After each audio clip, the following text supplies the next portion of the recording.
Anne को आज कुछ देर नहीं हो गई आते हुए। अस्सलाम वालेकुम। वालेकुम अस्सलाम। थक गई होगी मेरी बेटी। जी वाह। बड़ा ही शौक है इसे खुद को थकाने का। ये नहीं किसी अच्छे लड़के से शादी करके सुकून से अपनी जिंदगी बसर करे, लेकिन नहीं, इसने तो मेरा घर बर्बाद होते जो देखना है। अल्लाह ना करे कि मैं कभी चाहूं कि तुम्हारा घर खराब हो। सुन रही है अम्मियां, बल्कि देख रही है इसकी बातें। पता नहीं क्यों ये इतनी नफरत करती है मुझसे। एमल अब बस भी करो, इतना बुग़्ज़ रखना भी अच्छा नहीं होता अपनी बहन के लिए। तुम लोग सब मिलके रुकावटें क्यों खड़ी कर रहे हो उसके लिए? तो इसे भी पूरे शहर में एक ही लड़का मिला था, अफान। बेटा क्या कह रही हो तुम? अरे अफसोस हो रहा है मुझे तुम्हें ये कहते हुए सुनकर।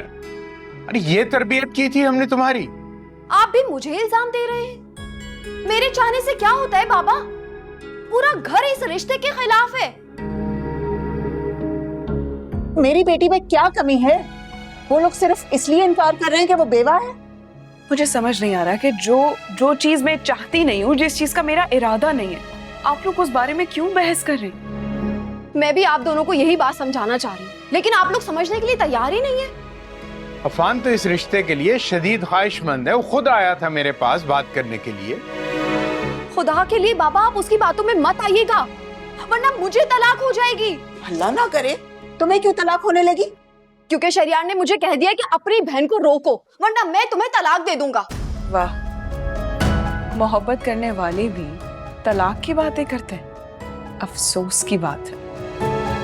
तुम्हारी वजह से मेरा घर बर्बाद हो रहा है। तुम हमारी जान छोड़ क्यों नहीं देती हो? करते तुम और भरना मुझे पड़ता है। मेरी ससुराल में कोई हैसियत ही नहीं रही है। मेरी वजह से? मत भूलो कि तुम्हारे ऊपर मेरे कितने एहसानात हैं, कि तुम्हारी मोहब्बत बचाने के लिए मैंने महरोज से शादी की। तुम्हारी मोहब्बत की खातिर मैंने इतनी बड़ी कुर्बानी दी, और तुम इतनी एहसान फरामोश बन रही हो। बहुत बहुत शुक्रिया तुम्हारे एहसानात का। एक और एहसान कर दो, अफान का पीछा छोड़ दो प्लीज। ऐसा करो, इसी घर में रह जाओ। हम तुम्हारी शादी ना किसी लूले लंगड़े से करवा देंगे, और उमर को मैं खुद संभाल लूंगी। एमल, बकवास बंद करो। तुम्हें कुछ एहसास है? तुम क्या बक रही हो? अच्छा, तो तुम्हारा ये प्लान है? बाबा, अम्मी, आप लोग सुन रहे हैं ना ये क्या कह रही है? शहरियार की तलाक का तो ये सब कुछ एक बहाना है। असल वजह यह है कि ये मुझसे मेरी औलाद छीनना चाहती है। देखो हेमल, एक बात कान खोल के सुन लो। जितना वो घर तुम्हारा है, उतना ही मेरा भी है, और मेरे बेटे का भी है। और मुझसे मेरी औलाद को ना तुम छीन सकती हो, ना कोई और।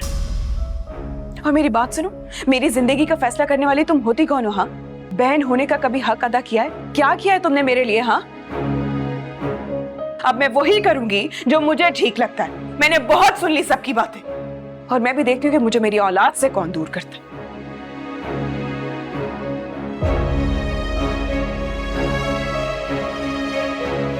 किसे फोन कर रही हो बेटा? अफान को। आज से पहले तक मैं ये सोचकर परेशान थी कि मुझे क्या करना चाहिए, लेकिन अब मैंने फैसला ले लिया कि मुझे क्या करना है और क्या बेहतर है मेरे लिए। देखा आप लोगों ने? देखा, ये खुद अफान से शादी करना चाहती है, और आप लोग चुपचाप खड़े बस देखते रहिए। शुक्र है कि उसने अपने हक में कोई फैसला तो किया।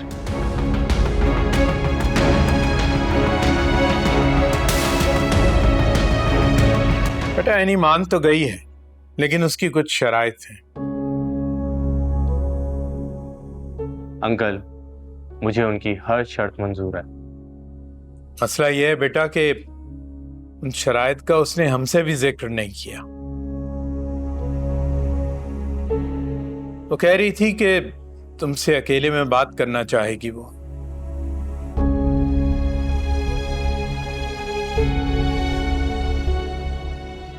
जी ठीक है। एक बात बताओ, तुम्हारी अम्मी जो हैं वो इस रिश्ते के लिए राजी हो जाएंगी? नहीं अंकल, मैं अपनी मम्मी को जानता हूं, वो नहीं मानेंगी। और शहरियार? जहां तक शहरियार की बात है, तो आप सबको पता होना चाहिए कि शहरियार मम्मी के कहने पे चलता है। तो बेटा फिर रिश्ते की बात कैसे आगे बढ़ाएं जब कोई राजी ही नहीं है? अंकल, मेरे ख्याल से इन मामलात में पड़ने के बजाय आप दोनों को मेरा और एनी का निकाह करवाना चाहिए, अगर आप दोनों चाहें तो। क्या मतलब है बेटा? तुम चाहते हो कि तुम्हारे घर वालों की रजामंदी के बगैर तुम दोनों का निकाह कर दिया जाए? अंकल, और कोई हल है नहीं, क्योंकि हमारे निकाह के लिए कोई भी राजी नहीं है।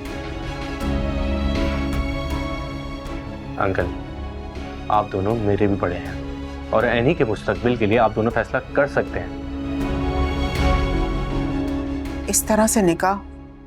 कह तो आप ठीक रही हैं, काश इस वक्त शहरियार और एमल भाभी हमारा साथ दे देते। तुम क्या मम्मी के मिजाज को जानते नहीं हो? लेकिन फिर भी इल्जाम मुझ पर और शहरियार पर ही रखना है तुमने। क्योंकि आप दोनों उन्हें जाके समझाने और कायल करने के बजाय उनके साथ मिल बैठे हैं।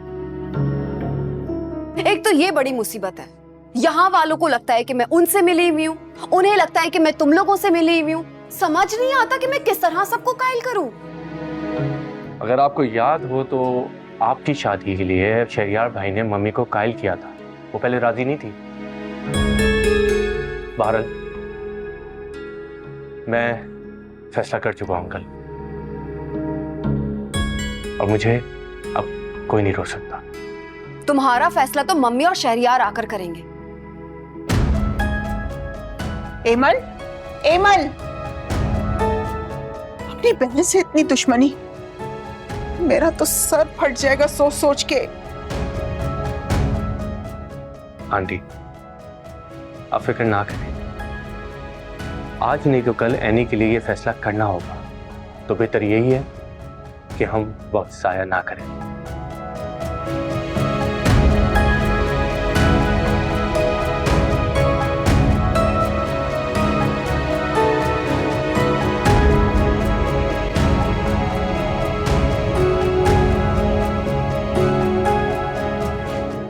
इतना बड़ा मसला खड़ा करके तुम यहाँ आराम से बैठी हो? अरे मैं तो तुम्हें बड़ा मासूम समझती थी, लेकिन तुम तो बहुत तेज निकली। मेरे बेटे को अपने जाल में फंसा लिया। काश मैं महरोज के इंतकाल के बाद तुम्हें घर ही ना लाती। अगर आपने कुछ पूछना ही है ना, तो जाकर अपने बेटे से पूछे। ये वो जो कुछ भी कर रहा है अपनी मर्जी से कर रहा है, मैंने उसे कुछ नहीं कहा। आपका बेटा खुद ये रिश्ता बनाना चाहता है, मैंने उसे कुछ नहीं कहा। तो बिला वजह वो माँ और भाई के सामने खड़ा हो गया। तुम्हारी खातिर उसने किया ये सब। तुमने उसे अपने हुस्न के जाल में फंसाया। बिल्कुल ठीक कहती थी दुर्दाना। तुम नुकसान पहुंचाओगी मेरे घर को, लेकिन मैं ना समझी। यही तो आपका सबसे बड़ा मसला है मम्मी, कि आपको समझ देर से आती है। और मुझे अब समझ आई। लेकिन अगर आप अपने बेटे को रोकना चाहती तो आप रोक सकती। मेरा खुदा गवाह है कि मैंने उसे मजबूर नहीं किया। ये ढोंग किसी और के सामने रचाना, मैं तुम्हें आखिरी बार समझा रही हूं एनी। अच्छी भली मेरे घर में सुकून से रह रही थी तुम, क्यों अपने लिए मुश्किलात खड़ी करना चाहती हो तुम? मैं आपसे किसी मौजू पे कोई बात नहीं करना चाहती। बेहतर होगा आप यहाँ से चली जाए। अरे तुम क्यों बात करोगी? अफान जो बोल रहा है तुम्हारी जबान। फाखरा, आप मुसलसल मेरी बेटी पे इल्जामात लगाए जा रहे हैं। इससे ज्यादा मैं बर्दाश्त नहीं कर सकती। आप चली जाएं यहाँ से। आप हमारे बीच में मत बोले, मैं अपनी बहू से बात कर रही हूँ। बहू, काश आपने इसको अपने बेटे की निशानी समझा होता तो इतनी जिंदगी तंग ना की होती इस पे। इसकी खुशियों के दरमियान रुकावटें ना खड़ी की होती आपने। कौन सी जिंदगी तंग हुई है इस पर? बड़े ऐशो आराम से इज्जत से रह रही थी ये वहां। अरे अपनी मर्जी से जो चाहती थी, जैसा चाहती थी करती थी, कोई भी पूछने वाला और कुछ कहने वाला नहीं। वो तो मेरा बेटा मेरे सामने आकर खड़ा हो गया, और आपकी बेटी इतनी मासूम नहीं है जितनी आपको नजर आती है। खुदा के लिए बस कर दें आप। मैं थक गई हूं आपके इल्जाम सुन सुन के। अगर आपने बात करनी है तो जाके अपने बेटे से बात करें। तुम्हारी ये मजाल कि तुम इस लहजे में मुझसे बात करो? मम्मी, मैंने आपसे कभी बदतमीजी नहीं की थी, यहां तक कि कभी ऊंची आवाज में बात तक नहीं की थी। लेकिन आपने और बाकी सब घर वालों ने मुझे इतना मजबूर कर दिया कि अब मुझे ये करना पड़ रहा है। और अब मैं सबके सामने कहूंगी, दुनिया के सामने कहूंगी कि मैं अफान से शादी करूंगी। करूंगी करूंगी करूंगी, और मैं देखती हूँ कि मुझे कौन रोकता है। अरे ये तो अपने जहन से निकाल दो कि अफान से कभी तुम्हारी शादी होगी। सुना तुमने?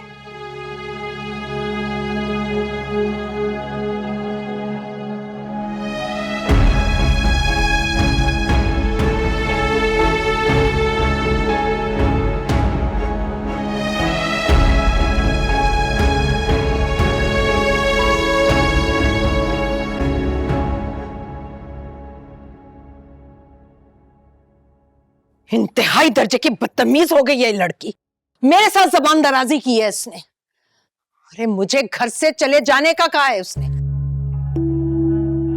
ऐसी लड़की को तुम मेरी बहू बनाना चाहते हो? मम्मी, वो ऑलरेडी उस घर की बहू है और जिस अजाब से वो गुजर रही है ना, उनका बोलना बनता भी है। और अगर वो अब नहीं बोलेंगी तो कब बोलेगी? अफान, अफान, बस करो ये नाटक। मम्मी जो कह रही है ना, उनकी बात सुनो और चलो हमारे साथ घर। सॉरी, मैं आप लोग के साथ नहीं जा सकता। मुझे एनी से कुछ बात करनी है। आप लोग जा सकते हैं। क्या बात करनी है तुम्हें उससे? ये तुम दोनों मिलकर क्या प्लानिंग कर रहे हो? कुछ प्लानिंग नहीं कर रहे, बस प्यार मोहब्बत से अपना हक मांग रहे हैं। और अगर आप लोग नहीं माने ना, तो फिर हमारा फैसला वक्त बताएगा। अफान! मम्मी, अगर इस वक्त तुम मेरे घर में होते तो मेरा ये हाथ बीच में कभी ना रुकता। शहरयार, समझा दो अपने ससुराल वालों को कि एनी की शादी कहीं भी कर दें, मैं अपने पोते को खुद पाल लूंगी। वरना ये इनके लिए और इनकी बेटी के लिए अच्छा साबित नहीं होगा। मम्मी रुके रुके। सुन लिया आप लोगों ने? एमल, तुम भी सुन लो और अंकल आप भी। अगर ये शादी हुई ना, तो फिर तुम्हें घर वापस आने की कोई जरूरत नहीं है।